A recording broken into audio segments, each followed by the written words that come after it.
Transit is an old business in theory. I mean, we're all public entities now, but we're a very old industry. We're, really close to 150 years old.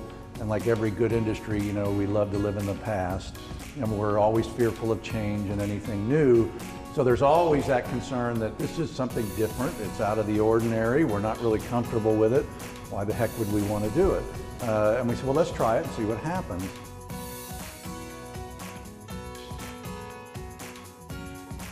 Oh, absolutely. Back in 2007 or 8, it was a time when obviously, we were getting into the recession. Everyone was worried about the economy. And for our organization, it was about revenue. We had revenue issues. So we issued an RFP that had to do with initially exterior transit advertising. And one of my folks came to me and said, can we put a paragraph in this RFP to say, challenge us, give us your great idea that will raise revenue for the organization, and we would entertain that. And that's when we first met Russ and Katie.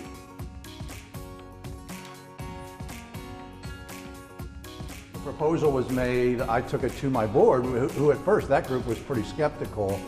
And I said, well, we have nothing to lose. We have the system in place. We don't have to buy new hardware, new software. Why not take a chance and let's see what these two young people can do? It may sound silly, but for me, it was truly a no-brainer because there was no out-of-pocket to us. So there was no expense for us. Obviously, Commuter Advertising story has blossomed from there.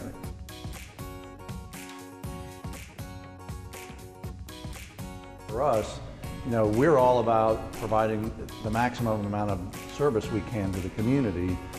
In this day and age, tax revenues, which are our primary source of funding, they're just not growing at a rate to allow us to do a lot of expansion. So we look for alternatives to help us build and at least maintain the service levels we have.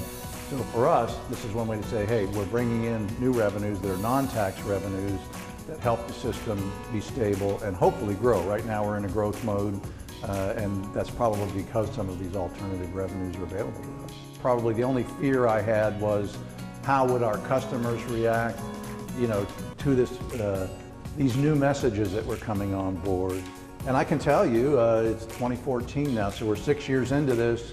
I have had one complaint about an audio ad, and it was from a sweet little old senior citizen who just said, it just kind of aggravates me. But everyone else tells me the opposite. They say they look forward to hearing them, especially the ones when they're tied to some sort of a deal where you mentioned the ad, you get a discount at a restaurant or a coffee shop. People love that. So, the response has been overwhelmingly positive from the public. Not to mention, we use the system ourselves. We've started producing our own messages and putting them out there for a variety of things, special events, the air show here in Dayton, or other things where we're going to do a special service. We know it's a good medium to get to the people that are in our market, and we use it. So it's interesting that it's been overwhelming positive responses that we've received. We have a difficult time in this day and age because of the various forms of media to reach our customer base. So the PSAs are great.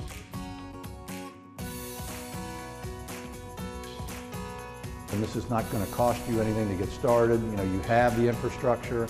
Pretty much everyone in our business has the infrastructure they need on the audio side to make this happen. So I think they should just give it a chance. And ours has been purely a positive result. So I can't imagine why anyone would not wish to do this.